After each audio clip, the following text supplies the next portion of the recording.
What a game we had Thursday night between the Thunder and the Spurs. Marco Bellinelli balling out. LaMarcus Aldridge, DeMar DeRozan, Russell Westbrook career high in assists, and Paul George continuing to ascend and play at an MVP level. What are you expecting in tonight's game, Griff? I think you're going to see a much more concerted effort on the defensive end from Oklahoma City, particularly as it pertains to guarding the three-point line. I think they understand a little bit of what they did in terms of scrambling to help on LaMarcus, and they'll probably make some adjustments to that. Brendan, that was a double overtime game, which means a lot of guys played more minutes than they're used to. Did you have a game in your career in which you played way more minutes than you were used to? Yeah, I think I had, I'm not sure what team we played against, but I remember playing 38 minutes and then flying to Philly like the next day. And I didn't want to get out of my bed in the hotel because I was a guy that was used to playing anywhere from, 20 to 30 minutes per game. And just those extra 8 minutes had my body fried. It felt like I had just been in a prize fight. So it's one of those situations where when you get those heavy minute games, you really feel it. And it's not just athletes talking about it or anything like that.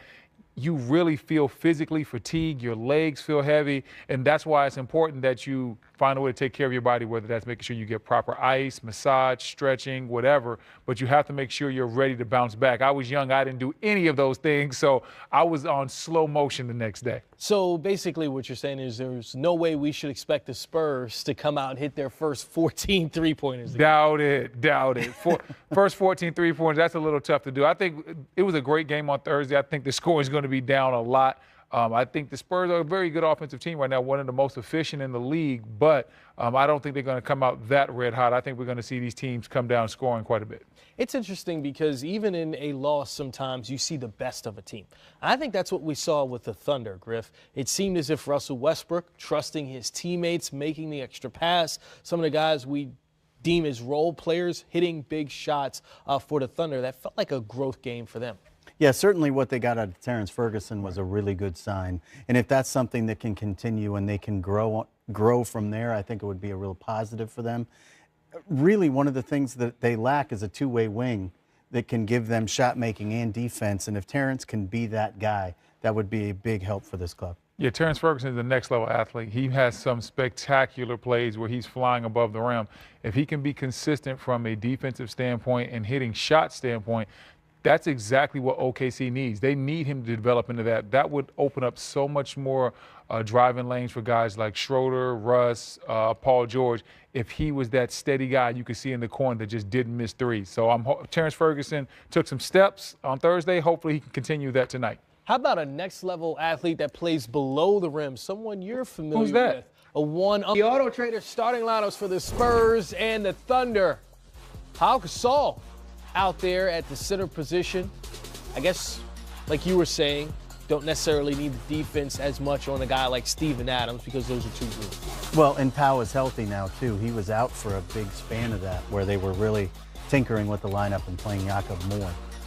Any particular matchup you're looking at there, Brendan? Battle of the role players. I'm looking at Terrence Ferguson and Forbes. I want to see which one of those guys is going to stand out and have a really, really good game. Forbes has been shooting the ball well all season long. Ferguson stepped up, really had a good game last game. So I want to see which role player can step up. You know, Ferguson's an interesting player in the sense that when you saw him coming out, he looked like a guy, okay, he's hyper athletic, but is he going to improve enough? And he certainly has already, Brendan. Yeah, he definitely is improving. And you also have to look at the fact that this was a kid that played overseas. He didn't go to college. So he's trying to really come back here and figure everything out. It's going to take him some time, but I'm sure he's going to turn into a great player for the Oklahoma City Thunder just because most of the time when you're that great of an athlete, eventually you figure it out. The light bulb goes off. Thunder and Spurs Volume 2. Russell Westbrook always has the mixtape ready. And DeMar DeRozan, he's been dishing out assists as well. There's your matchup, DeMar, Paul George. So many great players. That's coming up next. Tip-off in just a few minutes.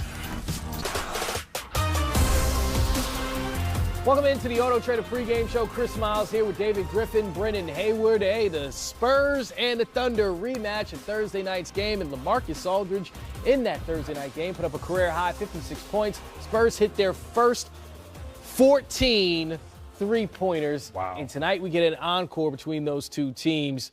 Oh, man, this should be an exciting one. What are you looking most forward to seeing, Griff? Well, I think it's fascinating that since December 1st, OKC was the second best, most efficient defensive team in the league, and San Antonio had been 7th in that span. And then they play the first game of this series and go 154, 147. So there was no defense played whatsoever. I think it's going to be fascinating to see if OKC can do a better job of containing the post game of San Antonio, because I really felt like that got all of their shooters rolling a little bit. And I'm glad you were talking about that because you're getting pretty good at this media thing. That's a perfect segue to what I wanted to talk about. I see what you're doing here. It's a pass. Yes, it is. It's an assist, something that LaMarcus Aldridge isn't known to do in his career, and that is what I think that the OKC Thunder need to do as far as guarding LaMarcus. You want to show him different looks, force him into being a passer, whether that's giving him a crowded lane where you fake the double or make the lane look very, very crowded and do not come, or sometimes you want to just double him on catch or double him on first dribble. Mix up the coverages, front the post, force them to throw the ball over the top and double them in that aspect. San Antonio is capable of hitting threes, but they don't take a lot of threes. But what we do know is that if you let LaMarcus play one-on-one, he is capable of having big nights. And last time these two teams played, he had 56 big points. I think OKC has to diversify their portfolio in the way they cover LaMarcus. They have to throw 3 to 4 different looks at him. And it annihilated the smaller Jeremy Grant when Steven Adams was out as well. Oh, yeah. Well, Steven Adams, he is going to play, and that's a big thing for the Thunder because he's a strong presence inside for them. Let's take a look back on Thursday night. Russell Westbrook, always interesting how he's rolling into the stadium. That's how we describing that outfit. Interesting. Hoping to even catch up to where LaMarcus is at that point. Yeah, you hate that. I always hated that when I go out of a game and then somebody else would get cooking and have to come back in and try to put out that fire. Boy, it can get tough. It can get tough at times. And just looking at that box score, seeing a guy like Terrence Ferguson, 21.7-12 from the field, we keep saying with Oklahoma City, if they just had that third guy, right? And Jeremy Grant also with a really good game. Of those players, do you trust them to continue to excel and get better? Do you think that those guys have a higher ceiling? Well, I think Jeremy Grant is almost among a very elite group of people in this league. There are 5 position defenders. They've used Jeremy Grant on everybody from 1s to 5s. And there are times like LaMarcus Aldridge where he's just too small to handle someone in the post, but he's having a career year. But I could be in the minority. I've always thought of them as a big 3. Even last year I thought of them as a big 3. It's just Steven Adams is the third in that group for me. At a bare minimum, he is a truly elite role player. At a bare minimum, in very much the same way that Draymond Green is for Golden State. I think he's a high-level role player. I don't really see him in that big 3 because when I think of the big 3, I think of 3 really, really super dynamic offensive guys most of the time. Like when I think of, Golden State's big 3, I think of Clay, Steph, and Durant.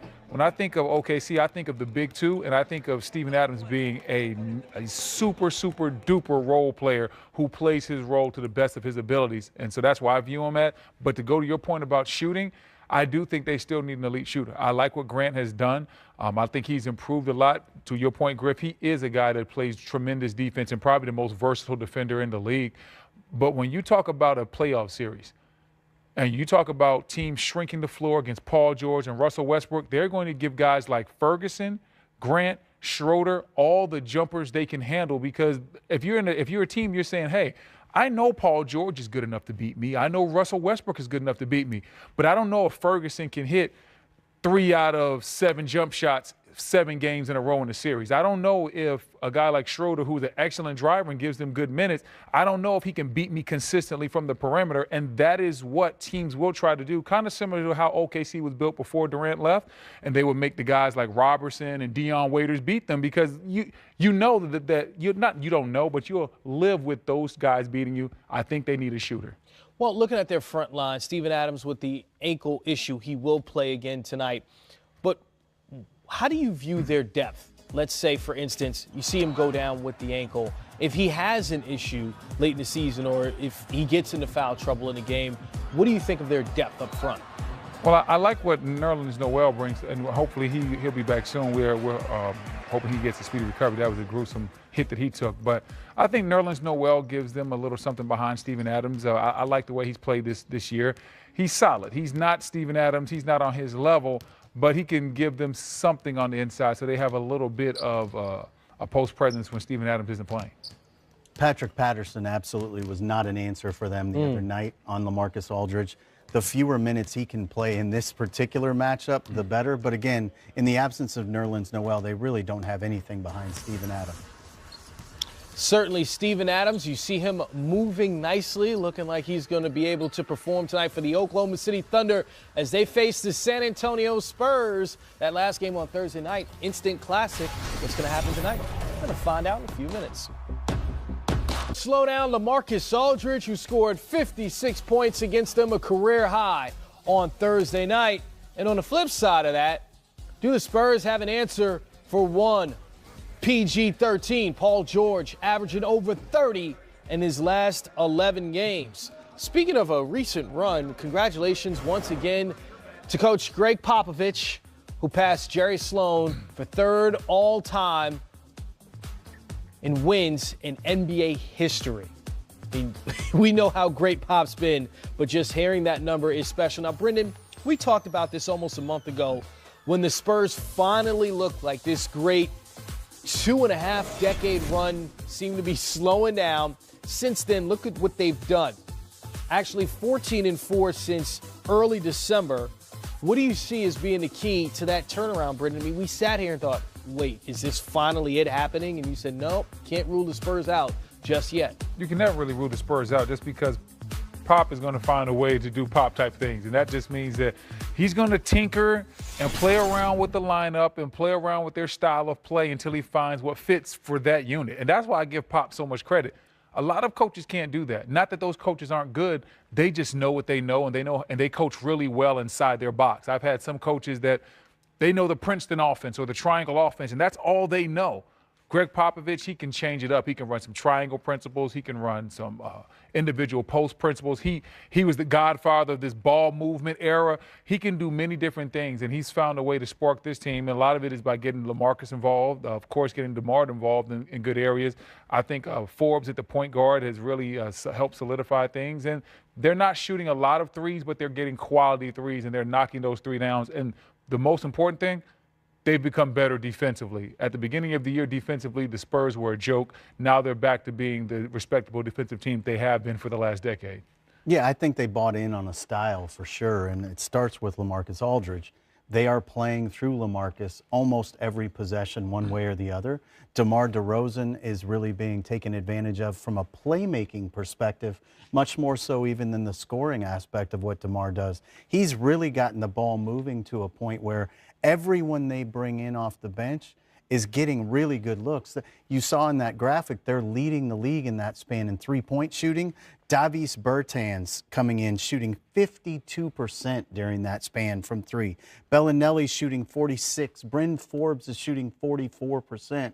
So they're getting contributions all throughout that roster. But the other thing Pop does, to your point about being able to do almost anything, he's going to play the guys that are playing well. Right. No one is sacred in a Pop run situation. If you're not getting it done, you sit down and he plays someone else who will. And I think you've seen that entire team now brought their defensive intensity because they understood if they didn't, they weren't going to play. It's a rare thing you can do when you've got the roster they have. And you say the roster that they have because for years the names ring bells, right? Tim Duncan, Tony Parker, Manu Ginobili, and even Kawhi Leonard. None of those names are there. And when we look at this roster, you think LaMarcus Aldridge has never really proven it in the postseason. DeMar DeRozan, we know he's struggled in the postseason. Do you have faith that this group of guys can get it done in the playoffs when you look at this Spurs roster? What do you mean by get it done? The way it's currently constructed. Do you no, when you say get it done, win one series, win multiple. In the Western Conference, they have a shot.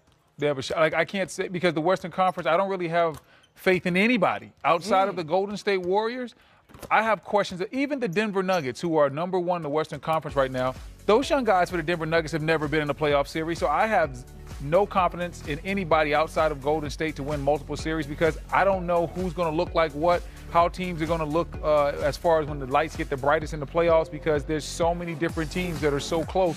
When you look up in the win column, you could clearly see a 6 knocking off a 3 this year, because you don't know what the confines of that matchup's going to look like, and you don't know who's really going to have the advantage. Like, the Lakers could be a 7 seed, and if the Lakers took on Denver with a healthy LeBron James, guess what? It might be advantage LeBron James. So it's just one of those things, you never know where it's going to go in the Western Conference. So the Spurs right now, they're jumbled up with a lot of teams underneath the Golden State Warriors, where I don't know what I'm going to get. It's interesting that you mentioned that 6-3, because last year we saw the New Orleans Pelicans, behind a great series with Anthony Davis, do just that.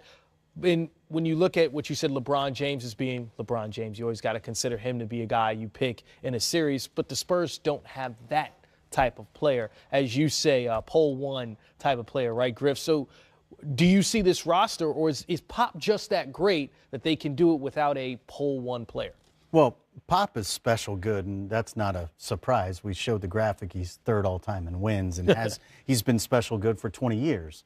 I think what's interesting about their roster, and we talked about it briefly just a moment ago, teams are not used to defending the post on a regular basis. The game is being played so differently now everywhere else to a huge degree. What Pop is doing is zigging when everyone else zags, and he's playing two bigs all the time. Very often he's got LaMarcus and Jakob Poeltl together on the court. Poeltl has enabled LaMarcus to actually be serviceable on the defensive end as well, because he's covering up a lot of the mistakes. Early on in the season, when this team was really struggling defensively, they were struggling to get any stops when LaMarcus and Powell were on the court together. And Pop put in Jakob and started getting a much better defensive contribution from his 5, which then enables LaMarcus to focus on what he does best. So I think one of the things about a Pop-run team is, again, he's going to find a way to get them their most efficient shots. Some teams are all about what the most efficient shots are across the board. Houston, they're going to shoot threes. They're going to try to shoot layups. They're going to try to get to the free throw line. We don't shoot pull-up 2s. DeMar DeRozan leads the NBA in pull-up 2s, but that's what he does, so Pop lets him be good at it. Time for the road ahead, presented by Dodge. Starting with tonight's game in Oklahoma City, the Spurs play 5 of their next 7 away from San Antonio. So it's going to be an interesting run for the Spurs to try to maintain their recent streak and head it in the right direction and continue to climb the Western Conference standings. On the Thunder, they've lost 3 in a row. Their defense has been lackluster. How can they once again get back to that level where they were earlier in the season defensively? And by earlier in the season, Brendan, we're just talking about a couple of games. It's not like they've been horrible on defense for an extended period of time. Well, they're still like you said, they're still a very good defensive team. They had a little bit of a letdown these last couple of games, but I think this just comes down to getting back to fundamentals, the basics of their slides defensively, understanding where you want to shade people, where your help is going to be, paying attention to game plan, little things, detail-oriented things that sometimes when you get to the January, February part of the season, you have guys, especially younger guys, start to forget certain, oh, we're forcing this guy this way, or the help needs to be over here. Those little things become big things, but I have no problem with OKC's defense. I have an absolute faith that they'll be fine defensively, because they have a lot of really good defensive players. Russ is competing defensively. Paul George might be the best two-way wing in the league, and we know Steven Adams always brings his hard hat and his lunch pail. And, of course, the Orlando Magic, Boston Celtics,